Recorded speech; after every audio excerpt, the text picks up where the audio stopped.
Hello friends, मी कल्याणी भोसले माझ्या कल्याणीज veg प्लॅनेटमध्ये तुमच्या सगळ्यांचं मनापासून स्वागत करते। आज कुठल्या रेसिपीचा व्हिडिओ आणलेला नाही आहे।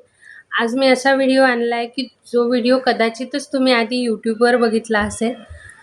तुम्हाला आठवत असेल पूर्वीच्या काळी आपल्या आई आज्या लोक ह्या बांबूपासून सुंदर सुंदर अशा टोपल्या बनवायच्या आणि त्या टोपल्यांचा वापर ते खूप साऱ्या गोष्टींसाठी करायचे, जसं की धान्य भरणं, वडे पापडांच्या वेळेस त्या टोपल्यांमध्ये सुती कपडा ठेवून ते पीठ शिजवायचे किंवा अनेक गोष्टी जसे फळं ठेवणं, कांदे बटाटे लसूण ह्या सगळ्या गोष्टींसाठी, पोळी भाकरी यांच्यासाठी सगळ्या गोष्टींसाठी ते मोस्टली बांबूच्या ज्या टोपल्या असायच्या त्याच वापरायचे आणि त्या लोकांना जुन्या गोष्टींचं जतन पण खूप होतं।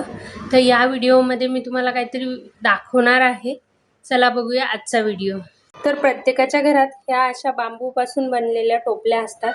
त्या टोपल्यांचा वापर प्रत्येक जण आपल्या पद्धतीने खूप साऱ्या गोष्टींसाठी करतं। तर आजही आमच्याकडे या बांबूपासून बनलेल्या टोपल्या वापरल्या जातात आणि त्या जपून पण ठेवल्या जातात।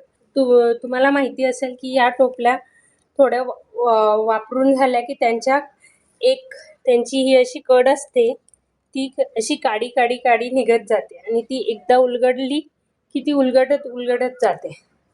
तर आपल्या जुन्या पिढीकडे वेगळंच कौशल्य आणि वेगळीच जतन त्यांना होती जुन्या गोष्टींची।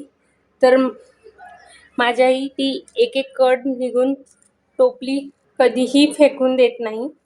तर ती असा कपडा घेऊन त्याला आजूबाजूने शिवून घेते, जसं की तुम्ही बघू शकता याच्यामध्ये।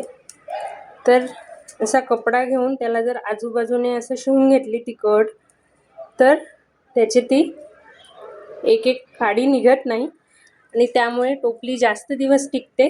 आपल्या पिढीसाठी वस्तू लगेच विकत घेणं सोपं आहे, पण पूर्वीच्या काळाच्या लोकांकडे जतन करण्याची पद्धत होती। ते आपल्या वस्तू जतन करून ठेवायच्या आणि म्हणून त्यांच्या वस्तू खूप टिकायच्या पण। तर असं तुम्ही पण रोज अशा पद्धतीच्या काड्यांच्या टोपल्या वापरत असाल तर तुम्हीही असं कपड्याने त्यांना शिवून घेऊ शकता, जेणेकरून त्यांची कड निघू नये। एक एक काडी निघत जाते आणि त्यामुळे चांगल्या टोपल्या फेकल्या जातात। तर असं फेकून न देता तुम्ही पण अशा कपड्याने असा कपडा शिवून घेऊ शकतात तुम्ही, त्याने तुमच्या टोपलीची कड निघणार नाही आणि त्या खूप वर्ष टिकतील। तर हेच तुम्हाला मला सांगायचं होतं।